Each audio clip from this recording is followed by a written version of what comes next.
desde la Ciudad de México. Urus Radio, una estación para compartir.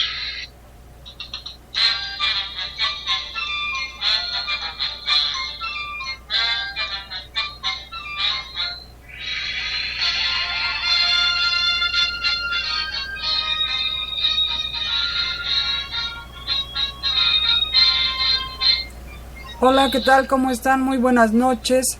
Los saludo como todos los lunes. Soy Doris y estamos transmitiendo en vivo el programa de la verdadera historia de México aquí en la cabina de Urus Radio en la Ciudad de México.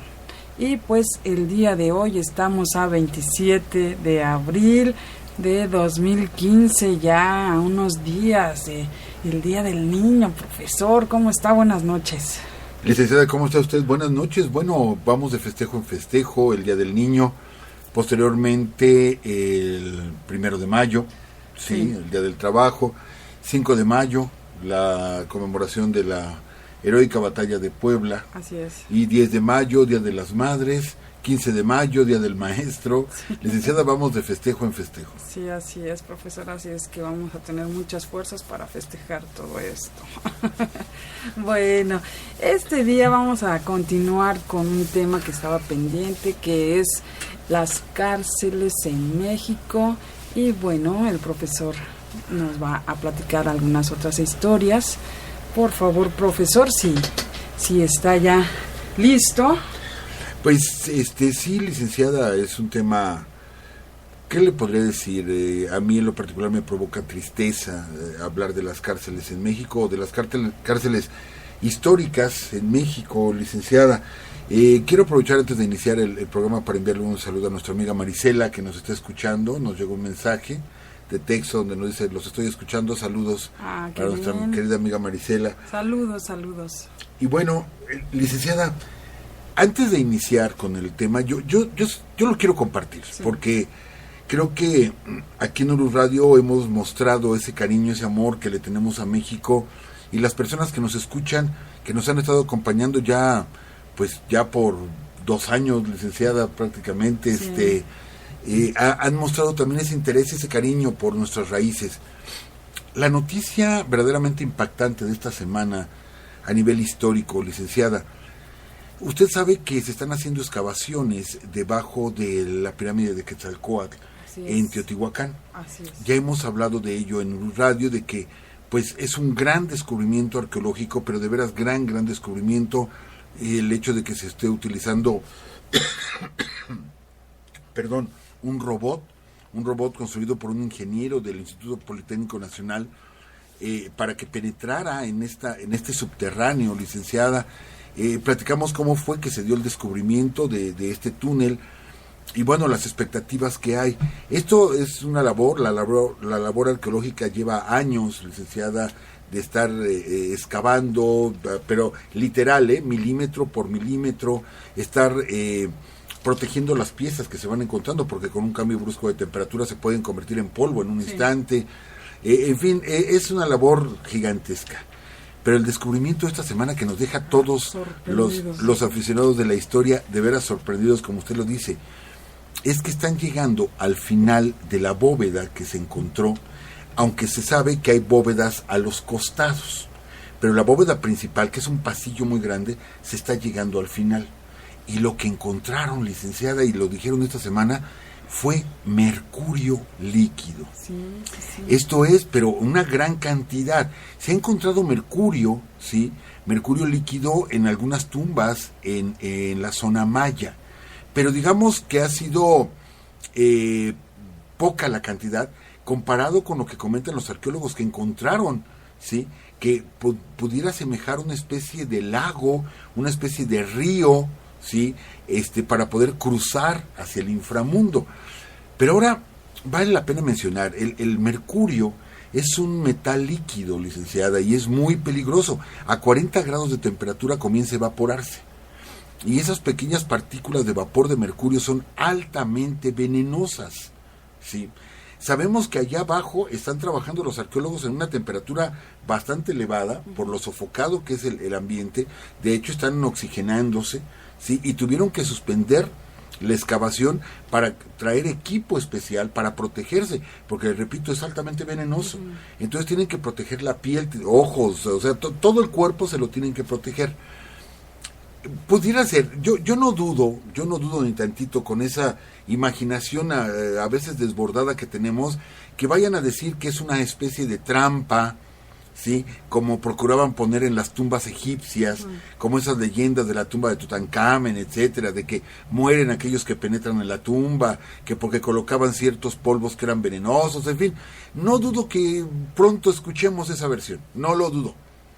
Realmente vamos a seguir lo que dicen nuestros arqueólogos, y dicen, esto es una representación del inframundo. Estaban cruzando un río, tal y como conocemos el viaje al Mictlán. Esto es, el cruzar un río para poder llegar al lugar donde habita Micantecutli. Entonces, es muy interesante, realmente. Creo que lo que están provocando nuestros arqueólogos, para los que somos aficionados a la historia, es que estemos a la expectativa día tras día de saber cualquier noticia de esa preciosidad, y ojalá tengamos un día la oportunidad de conocer ese espacio. Obviamente no se puede entrar, es un lugar peligroso, imagínense, hasta vapores de mercurio, sí. Es un lugar peligroso, únicamente gente especializada puede estar ahí, pero ojalá un día tengamos esa fortuna al paso de los años de que pues se permitan algunas visitas, y ahí estaremos en primera fila, licenciada, claro, para poder penetrar a lo que ahora todo indica que sí es una tumba y debe de ser de un alto gobernante de Teotihuacán, que llama la atención, licenciada, de que en todas las pinturas murales que hay en Teotihuacán, en ninguna se representa ningún gobernante. De hecho, siempre que hay representaciones en las paredes de gente que gobierna, hay 4 imágenes. Esto es que se piensa, los arqueólogos piensan, que Teotihuacán estaba gobernado por un, no triunvirato, sería por 4 gobernantes simultáneamente, porque no hay uno solo así, en exclusiva. Entonces esto va a cambiar mucho el concepto de Teotihuacán, de saber cómo se gobernaban, y el hecho de construir una tumba de estas características, con tantos metros debajo del nivel de la tierra, licenciada, no sé, creo que lo mejor está por venir, y eso lo habíamos dicho hace como un año, que estuvimos platicando de esta tumba. Sí, de los hallazgos, ¿no? Ajá, y dijimos, lo mejor está por venir. Pues vean nada más, era algo que no esperábamos, encontrar mercurio líquido en grandes cantidades, semejando un río, licenciada. ¿Cómo ve? Ay, profesor, pues es que se me hace también como muy esotérico, ¿no? El que se utilice precisamente el mercurio. Sabemos que vamos, desde los viejos alquimistas han tenido una fijación especial por el mercurio, precisamente por esa característica de ser un metal líquido. Sí. Entonces, sí, hay cuestiones de tipo esotérico, simbólico, sí, como es la representación de un viaje al inframundo teotihuacano. Entonces sí hay mucho de esoterismo en todo esto, licenciada. No faltarán, insisto, los charlatanes que a lo mejor dicen que con ese mercurio se alimentaban los ovnis, que vinieron los señores ovnis estos o extraterrestres a enseñarnos a los mexicanos cómo construir este tipo de monumentos, porque somos tan chiquitos los mexicanos, somos tan tontitos los mexicanos, que pues nosotros no podíamos, ¿verdad? Otras culturas sí, pero nosotros no, tuvieron que venir extraterrestres, ¿verdad? No lo dudo ni tantito, licenciada. Ahí está la prueba. Esos son pedazos de alguna nave espacial que ahí se guardó y se licuó. No sé qué tantas cosas puedan inventar, licenciada. Pues estaremos listos para ir, profesor, y visitar. Y para, se puede. Así es, y debatir en su momento, licenciada, para fortalecer nuestras raíces, nuestra mexicanidad, vamos, para demostrar de lo que somos capaces, claro, los mexicanos, licenciada. Y bueno, pues abordemos el tema, porque este tema pues es contrario un poquito a lo que estamos diciendo, porque ¿de qué somos capaces los mexicanos, licenciada? Así como hablamos con tanto orgullo de esta tumba en Teotihuacán, pues ahora hablamos con tristeza de nuestras cárceles, las cárceles históricas. No vamos a hablar actualmente de los cerezos, de los reclusorios, de las cárceles donde están tantos narcotraficantes. No, vamos, esta es una historia más contemporánea. Nosotros buscamos en Urus Radio rescatar la historia antigua de México, y conocer más de los hombres que, pues gracias a ellos estamos aquí, licenciada. Y pues tenemos que hablar de esto, que definitivamente es muy triste. Y esto no es una particularidad. Sabemos de cárceles famosas en todo el mundo, sabemos de campos de concentración, campos de exterminio, lo que fueron los campos en Siberia, por ejemplo, después de la Segunda Guerra Mundial, lo que fueron los campos de concentración durante la Segunda Guerra Mundial, no exclusivamente en Alemania, no solamente los alemanes tuvieron campos de concentración, sino otros países tuvieron campos de concentración para alemanes, y uno de ellos es algo que con eso vamos a iniciar nuestro comentario. En 1940, licenciada, cuando comienza la Guerra Mundial, empieza, digamos, la policía. En aquel tiempo existía la Policía Secreta Mexicana. Ya después se le cambió el nombre, ¿no? Agencia Federal de Investigaciones, pero en aquel tiempo era la Policía Secreta. Empieza a perseguir a diferentes industriales, negociantes de origen italiano, de origen alemán y de origen japonés que vivían en nuestro país, para evitar, digamos, movimientos de espías, que ya estamos preparando un programa sobre el espionaje en México, y sobre todo del espionaje durante la Segunda Guerra Mundial. Lo estamos preparando, licenciada. Si alguien lo pidió, no me acuerdo quién.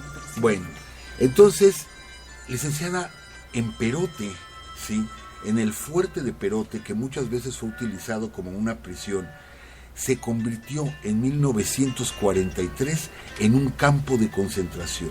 Esto poco se dice en la historia de México, pero tenemos todos los documentos, tenemos todas las fuentes, licenciada, donde se demuestra que tanto en Veracruz, o sea, en el puerto, como en la ciudad de Perote, se construyeron o se adaptaron 2 sitios como campos de concentración para alemanes y japoneses. Mientras nosotros nos rasgábamos las vestiduras por los campos de concentración en Europa, pues aquí teníamos los nuestros. Claro, aquí no se maltrató, aquí no se... lo único que se hizo fue privarlos de la libertad, ¿sí?, y mantener sus bienes congelados. No estamos hablando de las atrocidades que se hicieron en Europa, no. Pero el solo hecho, licenciada, de quitarle la libertad a alguien, ¿sí?, ya implica un atentado contra la misma persona. Yo creo que lo principal que tenemos todos los seres humanos al nacer es la libertad, licenciada. Y cuántas guerras, cuántas luchas se han dado por conseguir esa libertad. Y por eso tenemos prisiones, para evitar la libertad, precisamente. Y entonces hablaremos de otra prisión muy famosa, licenciada, que era un convento, pero que se convirtió en prisión. Y estamos hablando del lugar donde fue hecho prisionero, fue juzgado, fue sentenciado y fue muerto por un pelotón de fusilamiento, don Miguel Hidalgo y Costilla, allá en Chihuahua. Es otra cárcel histórica, tuvimos la oportunidad ya de estar ahí. Este lugar fue convertido, es actualmente el Palacio de Gobierno, pero las celdas donde estuvieron el capitán Allende y el cura Hidalgo se conservan todavía, son pequeños espacios, se conservan esos lugares dentro del Palacio de Gobierno de Chihuahua capital, ¿sí?, y se conserva la pared, ¿sí?, donde se paró Hidalgo. Bueno, lo sentaron, realmente él murió sentado, para poder ser fusilado. Todavía se conserva, licenciada. Es algo, ¿cómo le podría decir yo? Es algo triste y lo tengo que mencionar. O sea, me duele hacerlo, pero lo tenemos que mencionar. En un radio no nos quedamos con las cosas guardadas. A veces tardamos un poquito con algunos temas como el de las apariciones de la Virgen de Guadalupe, pero al final de cuentas salieron, licenciada. Sí. Es triste, sí, que tuvo que llegar Maximiliano, sí, tuvo que llegar Maximiliano a estas tierras para reclamar, por lo que le platicaron, reclamar, ¿por qué no? ¿Sí? ¿Por qué no se eternizaba a los héroes mexicanos? Porque nuestros héroes pasaban al olvido, y Maximiliano es el primero que rinde homenajes masivos a los héroes mexicanos, a los héroes de la independencia.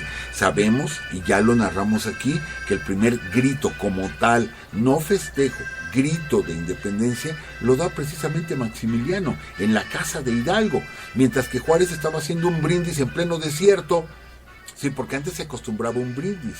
De hecho, el primer brindis se hace apenas un año después, en 1811 se realiza el primer brindis, y de ahí en adelante es como se festejaba la independencia de México, y es Maximiliano quien lo festeja haciendo una arenga en la ciudad de Dolores, en la casa de Hidalgo, abriendo el balcón, llamando a la gente y haciendo una arenga, y a partir de entonces se quedaría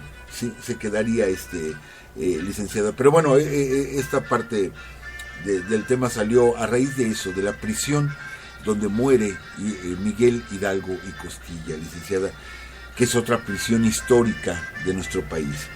Otra prisión, y a ver, tenemos que explicar bien claro esto, que quede bien entendido. Desgraciadamente en México hemos tenido 3 tribunales, licenciada. Se entiende que debe de haber un solo tribunal para todos, pero no. En México hemos tenido 3 tribunales. Los tribunales civiles, los tribunales militares y los tribunales eclesiásticos. Vamos a explicar qué es esto, licenciada. Resulta que si yo cometía un delito, ¿sí? Póngale usted, a ver, vamos a hacer como una especie de combinación de delito. Supóngase usted que me robo yo soy un militar, me meto en una iglesia y me robo unas monedas de una alcancía. En ese momento, por ser yo militar, me tienen que hacer un juicio militar, ¿sí? Pero también me llevan ante una corte civil por el robo que cometí. Y también me juzgan en la iglesia, en un tribunal eclesiástico, por haberle robado bienes a la iglesia. Entonces no tengo 1, sino 3 castigos. Y durante mucho tiempo, en la época virreinal, en la época de la colonia en México, así se ejecutaban los juicios. De tal forma que un reo era pedido tanto por la iglesia como por los tribunales militares o los tribunales civiles. Y tenía que pagar una condena civil y una condena militar o una condena eclesiástica, que fue precisamente lo que le pasó a Hidalgo. Hidalgo tuvo 2 juicios, el juicio militar, ¿sí?, y el juicio eclesiástico. Morelos tuvo 2 juicios, el militar y el eclesiástico.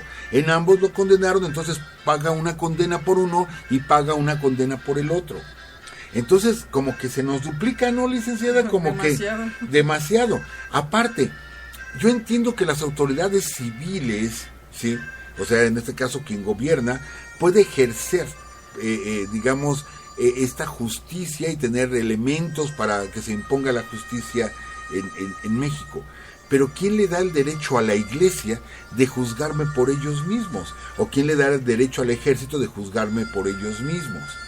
Entonces, licenciada, este fuero que antes tenía tanto la iglesia como el ejército fue de las cosas que Benito Juárez y las leyes de reforma echaron para abajo. Los tribunales eclesiásticos. ¿Por qué? Porque, ¿qué cree, licenciada? Por ejemplo, a nuestros campesinos, ¿sí? Nuestros campesinos agarraban y sembraban. Entonces, ellos tenían que pagar un impuesto. Por ejemplo, en la época de la colonia, tenían que pagar el quinto real. Esto es, la quinta parte es para el emperador o para el rey. La quinta parte. Pero aparte tenían que pagar el diezmo de la iglesia. Entonces, si la persona pagaba su quinto real, pero no pagaba el diezmo, la iglesia tenía todo el derecho de solicitar a un tribunal civil de que fueran militares y trajeran a ese malvado campesino que no dio el diezmo a la iglesia. ¿Me entienden? Entonces, imagínense cómo vivía la gente. Cómo vivía la gente realmente acosada, realmente explotada por los tribunales civiles, militares y eclesiásticos. Este tipo de legislación en México se tenía que abolir. Y de hecho, hasta la fecha, el único tribunal que se conserva todavía es el tribunal militar. No se ha podido echar para atrás el tribunal militar. Cuando un militar comete una falta, solamente puede ser juzgado por militares. Esto ha ocasionado ya últimamente muchos debates, porque están cometiendo en ocasiones algunos militares delitos civiles, sí, o del orden civil, o del orden federal, que tienen que ser juzgados y condenados. Pero por ser un militar, agarran en el cuartel y dicen, no, aquí déjemelo, yo lo castigo. Entonces, todavía seguimos teniendo este problema, pero el foro que tenía la iglesia, afortunadamente, licenciada, nos lo quitamos de encima. ¿Por qué hacer toda esta mención? Porque, bueno, quedara claro lo que fue la prisión y el martirio de Hidalgo, la prisión y el martirio de Morelos, y porque una de las cárceles más terribles que hemos tenido en México ha sido las cárceles de la Santa Inquisición. Si se cometía un delito eclesiástico, tenían que parar en las cárceles de la Inquisición. Y hay que hacer esta mención, licenciada. No fue lo mismo la Inquisición en México que la Inquisición en España, o la Inquisición en Holanda, o en Bélgica, o en Alemania. Realmente allá en Europa, caramba, ¿no? Tremendo. Eran decenas de miles de personas a las que exterminó la Inquisición. Yo no sé, y creo que hay puntos debatibles en cuanto al aspecto histórico del funcionamiento o no funcionamiento de la Iglesia. Pero a mí de veras me desconcierta cuando escucho a personas defender esa parte de la Iglesia, esa parte negra y oscura. Yo creo que es lo peor que ha hecho la Iglesia en su historia, ha sido la Santa Inquisición. Pues aquí en México, licenciada, no tuvimos tantos muertos, pero no importa, con uno que haya sido es más que suficiente. Pero tuvimos poquito más de 1000 muertos en 300 años en manos de la Santa Inquisición. Pero exacto. Pero lo que era el convento de Santo Domingo, sí, licenciada, el edificio que está frente al convento de Santo Domingo era donde se encontraban las cárceles de la Inquisición.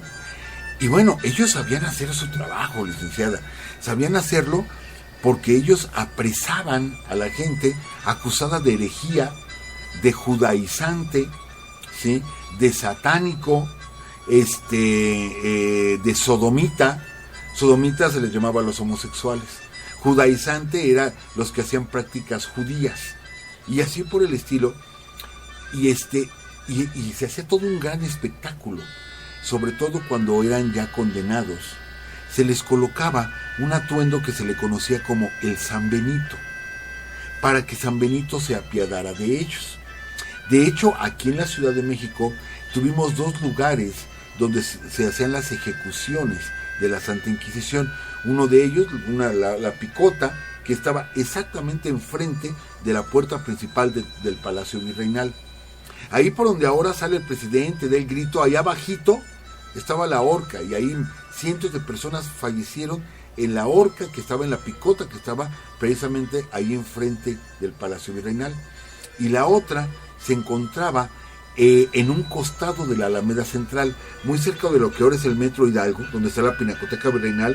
Ahí se encontraba la otra Picota, donde también fueron condenados muchos. Pero imagínense, cuando abrían las puertas de la Inquisición, las puertas de las cárceles de la Inquisición, salían todos en procesión, e iban músicos, ¿sí?, e iban gentes que iban, ¿cómo les dicen?, como especie de juglares, que iban gritándole a la gente porque eran condenados los que iban atrás. Y los que iban atrás iban en una carreta que tenía una jaula, y los llevaban dentro de la jaula vestidos con los sanbenitos, ¿sí?, para que toda la gente los viera. O sea, había que exhibirlos, que toda la gente los viera, y los llevaban a la Picota.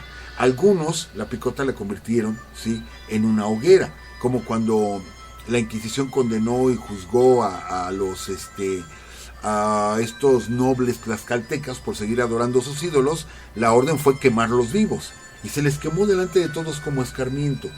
Por eso no nos extraña, licenciada, que en la Alhóndiga de Granaditas se les cortaron las cabezas a Hidalgo, Allende, a Basolo, etcétera, y fueron colocadas en la Alhóndiga de Granadita, en las esquinas de la Alhóndiga, como escarmiento para toda la gente. Yo con esto lo que pretendo es explicar el terror con el que se vivía, el terror con el que nos gobernaban, pero sobre todo por la cárcel. Decían que lo peor que podía pasar era entrar a las cárceles de la Inquisición por el tipo de tortura que se les realizaba, ¿sí? Y sabemos, y se han hecho exposiciones de aparatos de tortura, y verdaderamente son terribles esos aparatos. Sí. Dice por aquí Esperanza Cedeño que principalmente mataban brujas.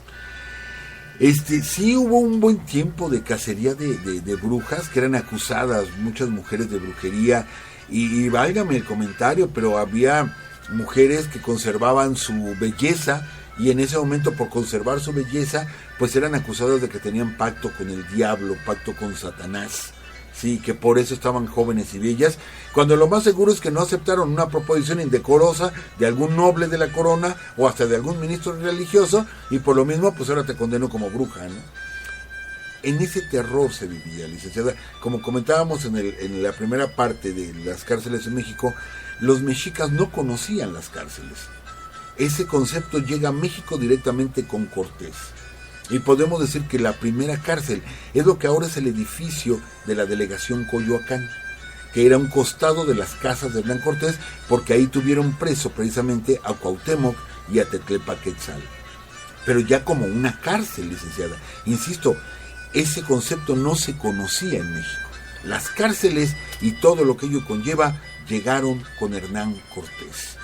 Pero bueno, licenciada, ya hablamos de la colonia, de las cárceles de la Inquisición, donde hubo cárceles tan famosas como la cárcel de Belén, licenciada, la cárcel de Santiago Tlatelolco, pero también hemos tenido,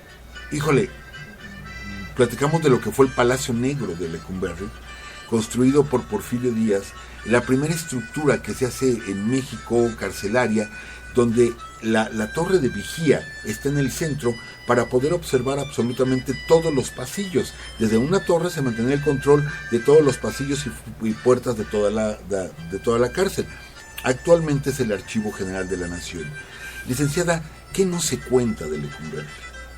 Desde, Goyo Cárdenas, este asesino serial que acabó siendo abogado y se casó en prisión y concibió a sus hijos él estando en prisión y que todos sabemos que era un asesino. O sea, el señor Goyo Cárdenas era un asesino, mas sin embargo era tan popular.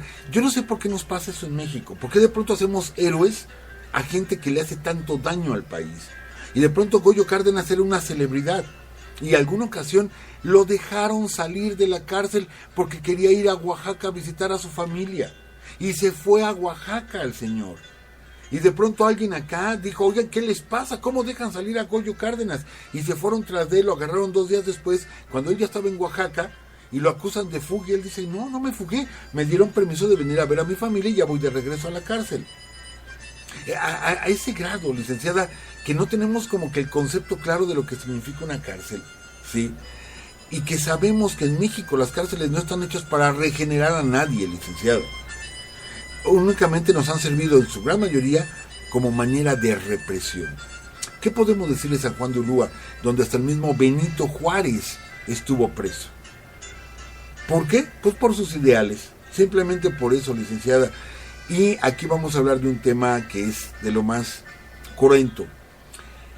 El 2 de octubre de 1968, licenciada, 10 días antes de la inauguración de los Juegos Olímpicos de México, los jóvenes estudiantes que mantenían una movilización desde hacía ya algunos meses deciden reunirse en Tlatelolco. Todos sabemos lo que pasó la noche de Tlatelolco, licenciada. Yo le he preguntado a personas mayores, y si yo le digo, oye, ¿tú qué estabas haciendo el 17 de abril de 1972 a las 4 de la tarde? Pues no sé, no sé cómo puedo saber eso. Pero si les digo, o les preguntamos a personas mayores, ¿qué estabas haciendo el 2 de octubre de 1968 a las 6 de la tarde? Todos se acuerdan. Unos dicen, estaba yo viendo la televisión, otros dicen, no me enteré sino hasta días después, pero nadie se olvida de ese día, como nadie se olvida de la fecha del gran terremoto de la Ciudad de México. Sí, septiembre 19, a las 7:15 de la mañana. Todos recordamos, los que vivimos del 85, todos recordamos qué estábamos haciendo en ese momento, licenciada. Pues así como fue ese terrible terremoto, fue lo que pasó en Tlatelolco, que ya lo hemos platicado aquí. Pero ¿qué pasó poco después, licenciada? ¿Qué pasó? Que el campo militar número 1, que está ubicado allá en el sur de la ciudad, suroeste de la ciudad, pues se convirtió en una gran cárcel. Llegaron ahí cientos de estudiantes que fueron hechos prisioneros a manera de represión por parte del gobierno, y posteriormente los líderes de este movimiento estudiantil, no solamente con los estudiantes, sino maestros, sino artistas, pensadores, etcétera, todos llegaron a Lecumberri. Lecumberri se convirtió en una gran cárcel política, licenciada. Mucho se ha hablado de todo lo que pasaba, por eso el apodo del Palacio Negro de Lecumberri, porque fue un arma por parte del gobierno porfirista para reprimir, ¿sí? Y posteriormente sirvió para muchos gobiernos, y yo creo que pues la represión mayor pues fue la del 2 de octubre, licenciada, aunque sabemos que justamente detrás de la cárcel de Lecumberri fue donde mataron al presidente Madero, sí, Francisco Cárdenas, donde mata al presidente Madero y al vicepresidente Pino Suárez. Entonces Lecumberri, yo creo que cuando cerraron Lecumberri muchos decíamos que la tiren, que la desaparezcan, pero no. Creo que fue una buena decisión ahora darle otro uso. Como decía Guillermo Tovar de Teresa, los edificios merecen ganarse la vida. Y qué bueno que Lecumberri se está ganando la vida, siendo el Archivo General de la Nación, licenciada, pero que nosotros podemos ir y podemos estar ahí donde tantas cosas sucedieron. Licenciada, tenemos Valle Nacional, del cual ya habíamos comentado, esta prisión, también en la época porfirista, que realmente no tenía muros, ni alambrada, ni nada, simplemente estaba rodeada de cañaverales, pero cruzar el cañaveral era imposible, licenciado, era imposible. Y esta cárcel también sirvió como represión por parte del gobierno, ¿sí? Entonces, podemos hablar de varias cárceles, así como estuvo preso Madero en San Luis Potosí, varias personas importantes de nuestra historia que han estado en cárceles, insisto, porque los reprimen, porque han servido como arma por parte de los gobiernos. Pero ahora me gustaría hablar, licenciada, de algunas fugas que son verdaderamente históricas, licenciada. Ya hemos hablado aquí de la fuga de la mulata de Córdoba, que es una leyenda preciosa, licenciada. Pero yo creo que la fuga más impresionante que hemos tenido de una cárcel en México, la más impresionante, no tiene mucho, fue en el año de 1971, licenciada, cuando un traficante, no narcotraficante, sino un traficante de apellido Kaplan, fue hecho prisionero. Yo recuerdo, estaba yo muy pequeño, fue en 1973, si mal no recuerdo, la fuga de Kaplan. Y yo me acuerdo los periódicos, yo aprendí a leer desde muy pequeña edad, y yo veía los periódicos que decían, ¿no?, de la fuga y la fuga y la fuga, cuando en pleno reclusorio Oriente, lo que ahorita es reclusorio Oriente, en aquel tiempo era nada más la penitenciaría de Santa Marta Catitla. Imagínense, licenciado, simplemente Kaplan y un ayudante de él salen al patio, como descansan la gran mayoría de internos, y de pronto baja un helicóptero y aterriza a la mitad del patio del reclusorio. Los guardias se quedaron pensando que había llegado una persona muy importante, pues para llegar a un helicóptero y meterse hacia la cárcel. De hecho, no alcanza a posarse sobre tierra, sueltan una escalerilla y de pronto Kaplan sale corriendo a su ayudante, se trepan por la escalerilla y el helicóptero se sube y ellos ya en el aire siguen subiendo la escalerilla hasta que se pueden meter al helicóptero y no hubo un solo disparo, ni un solo disparo. En 50 segundos se fugaron, en 50 segundos metiendo un helicóptero. Yo creo es la fuga más espectacular que hemos tenido. Y bueno, pudiéramos hablar y quizá alguna de las personas que nos están escuchando digan, no, lo del Chapo, ¿no? O sea, pero vamos a decirlo con cierta ironía, licenciado. Lo del Chapo, con ese alarde de sagacidad, inteligencia, agilidad, habilidad, etcétera. No, todos sabemos que al Chapo lo dejaron salir, pues, o sea, claro, sí, fue más que evidente. Ahí yo no le veo la astucia ni la audacia, licenciada. Simplemente lo dejaron salir, ¿sí? Y como está sucediendo actualmente en muchas cárceles de México, que se les van los narcos, pues sin astucia ni nada, licenciada. Entonces, no porque respetemos a esta gente, que bueno, nos merece un respeto como seres humanos, pero no vamos a respetar que sean criminales. Pero, por ejemplo, hay otros datos, licenciada, de cárceles, ¿sí? Cárceles como una fuga que hubo en Mazatlán, donde se fugan 97 internos por un túnel, y el túnel de más de 100 metros, ¿sí? Y la cuestión es que ese túnel se construyó para que se escaparan 3 personas. Pero cuando los otros internos vieron que por ahí se estaban escapando, pues que echa a correr uno y otro, y al total se les escaparon 97. Pero vamos, eso digamos habla ya por lo menos de un mérito de estar escarbando y buscando la manera de salir. Pero el hecho de que ya llegan ahorita, vamos, hasta pierden el estilo, no porque yo aplaudo ese tipo de cosas, claro que no. Pero hasta el estilo pierden porque ya ahorita, pues ya es una vergüenza lo que pasa en nuestras cárceles, licenciada, que no detienen a nadie, que es una corrupción tremenda la que existe, licenciada. Me parece más original por ejemplo, Pancho Villa, licenciada, que hay dos versiones las cuales hemos comentado aquí en Urus Radio. Las dos versiones, una de ellas que se escapa vestido de mujer, ¿sí? Que se escapa vestido de mujer. Yo no creo, licenciada, no voy a hablar aquí de que era muy macho, cómo se va a poner ropa de mujer, no. Me refiero a esto, a que Villa era muy alto y era muy corpulento. Y las mujeres no son tan altas ni tan corpulentas. Entonces creo que, aunque se hubiera vestido de mujer, se hubiera notado mucho entre el común de la gente. Si hubiera sido el más bajito de estatura, lo creo, pero siendo tan alto Villa y tan corpulento, pues definitivamente no lo creo. Yo creo la segunda versión, esa versión que dice que le facilitan el escape a Pancho Villa y se disfraza de abogado, y para eso se viste de traje, ¿sí? Se pone traje con corbata y todo, y su sombrerito adecuado a su traje, y se recortó el bigote. No hay ninguna fotografía, ningún grabado, ninguno, donde esté Villa sin bigote. Pero nos lo queremos imaginar, cómo se vería Villa, porque si hay algo típico en él y en Zapata, pues son los bigotes, ¿sí? ¿Cómo se vería Villa sin bigote? Entonces dicen que salió como envuelto en una bufanda, quejándose del frío, y que medio se tapaba con el sombrero y salió tosiendo, porque él salió en la mañanita. Entonces entró una persona que obviamente era un abogado, se queda en la celda de Villa, y Villa sale con las ropas del abogado, y el abogado pues ahí lo dejó adentro. Pero todos sabíamos, bueno, actualmente todos sabemos que esa fuga se la facilita a Francisco y Madero, porque sabe que a Villa lo van a matar. Lo intentó matar Victoriano Huerta allá en el norte, lo rescata Madero y lo mete a la cárcel, pero sabe que a Villa tarde o temprano lo van a matar, y Madero sabe que se va a escapar Villa y le facilita de alguna manera la huida. Villa sale huyendo de la Ciudad de México, y cuando cruza los Estados Unidos se entera de la muerte precisamente de Madero, y comienza la segunda etapa de la Revolución Mexicana, que esa es otra. Porque mire quién estaba ahí precisamente. Estaba Félix Díaz en la misma cárcel de Santiago Tlatelolco, ¿sí? Y de ahí salen, pocos días después de la fuga de Villa, salen para el levantamiento, ¿sí?, de la Decena Trágica. Todo comenzó con un escape masivo de presos en Santiago Tlatelolco, licenciada. Entonces se convierte también en otra cárcel histórica. Y hablemos de otra cárcel, licenciada, que también fue histórica y que también simbolizó el terror. Mire, licenciada, caer en la penitenciaría de la Ciudad de México era terrible. Pero cuando a alguien lo pasaban a Lecumberri, Ahí está. era lo peor que podía pasar.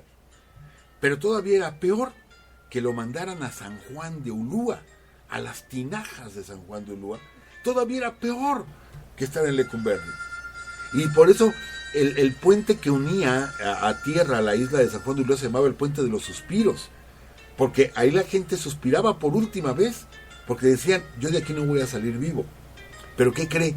Todavía peor que en San Juan de Ulúa, había otra cárcel en México, y que eran las Islas Marías, licenciado. Era llevarlos al último rincón de México, donde no hay bardas, pero que está el océano, que no se va a poder cruzar a nado, ¿sí? Aparte, no podemos construir una lancha e irnos, o sea, falta alimento. Si barcos modernos tardan ahorita 2 días en cruzar hasta las Islas Marías, licenciada. Entonces, era lo peor, así lo máximo, era lo peor estar en las Islas Marías. Actualmente es un penal, modelo, donde se permite que los internos de digamos, buen comportamiento se vayan para allá a Islas Marías. Hay unidades habitacionales donde pueden vivir con su familia, y ya hay escuelas, etcétera. Ha cambiado mucho el concepto de Islas Marías, pero en su momento, licenciada, ya no había más. O sea, eso y la antesala del infierno era lo mismo, licenciada, estar en las Islas Marías, ¿sí? ¿Qué ponían a hacer ahí a la gente? Pues algo tan simple y sencillo: trabajar en las salinas. Esto es trabajar en la sal, donde la gente se iba acabando, la sal les iba comiendo las piernas, les iba comiendo las manos, ¿sí? Hasta que pues morían hechos pedazos a raíz del trabajo en las salinas de las Islas Marías, licenciada. Le repito, ya no había peor que para muchos de ellos lo que seguía era la muerte. Entonces muchos intentaron dicen, intentaron escapar nadando. Claro que no. O sea, no van a cruzar decenas de kilómetros nadando. Se arrojaron al mar para morir, licenciada. Entonces ahí se equiparan nuestras Islas Marías, como por ejemplo la Isla del Diablo, allá en la Guyana, en Sudamérica, donde estuvo Dreyfus, por ejemplo, que son islas que son presidios, y que son las cárceles como Alcatraz, por ejemplo, que es una isla presidio, que son las cárceles más famosas por las crueldades que ahí se vivieron, licenciada, por lo que ahí se padeció, y porque sirvieron también como represión. Pues nosotros tuvimos nuestra Isla del Diablo, que se llamaron Islas Marías, licenciada. Y con esto pues cerraríamos ya estas pláticas acerca de lo que son los presidios en la historia de México, la importancia que tienen. Claro que nos quedamos cortos, claro, podemos hablar de la cárcel donde estuvo Felipe Ángeles, podemos hablar de la casa, de las cárceles de la Inquisición, donde estuvo preso precisamente Morelos, y de ahí salió San Cristóbal de Catepec para que lo fusilaran.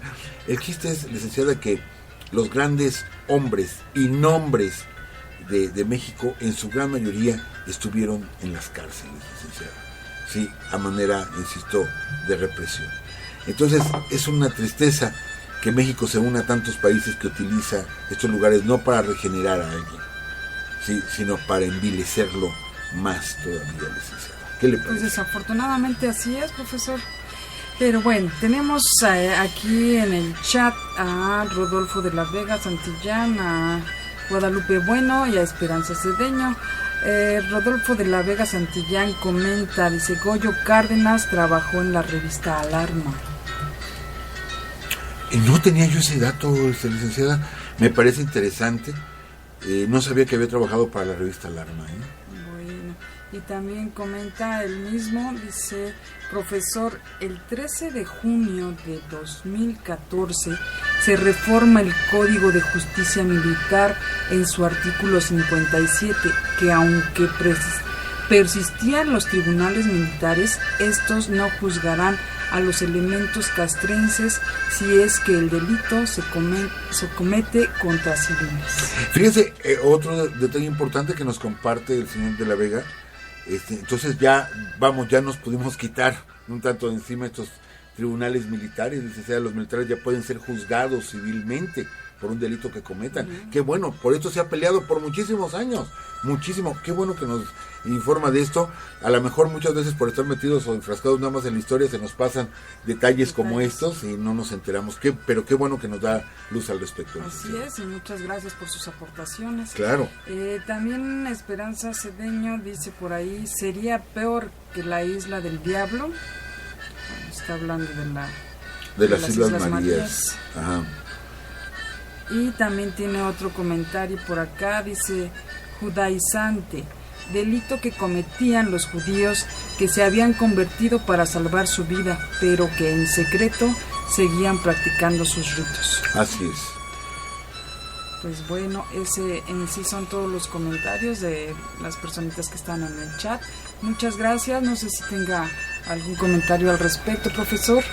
No, pues solamente agradecer las aportaciones que nos hacen, licenciada, que nos sigan escuchando, que inviten a más personas a que nos escuchen, compartir más comentarios. Licenciada, somos ricos en historia. Somos ricos en historia, nuestra historia está en todas partes, absolutamente en todas partes. Recién estuve con unos amigos en el centro de la ciudad, visitamos catedral, estuvimos ahí en el Majestic, repasamos la historia que se ha vivido en el Zócalo capitalino, y de veras que es un museo. Vamos a ciudades como Guadalajara, como Zacatecas, como Jalapa, y en todas partes se vive, se respira la historia, licenciada. Nuestro pueblo es un pueblo con historia, la cual tenemos que conocer. Como mexicanos tenemos que conocer nuestra historia. Entonces, agradecerles de nuevo que nos estén escuchando, que nos ayuden a difundir Urus Radio, licenciada, que más personas nos escuchen. Gracias a todos ustedes, y aquí estamos dentro de 8 días, licenciada. Pues sí, así es, pues muchas gracias a todos ustedes. Igual les reitero, los que nos escuchan en iTunes y en iVoox, que todos los lunes estamos aquí en Spreaker a las 10 de la noche, así es que los esperamos por acá. Que estén muy bien, cuídense mucho. Cualquier situación, duda, comentario, los esperamos en nuestro correo electrónico, que es urusradio@yahoo.com. Que estén muy bien, hasta luego, nos vemos y nos escuchamos más bien el próximo lunes.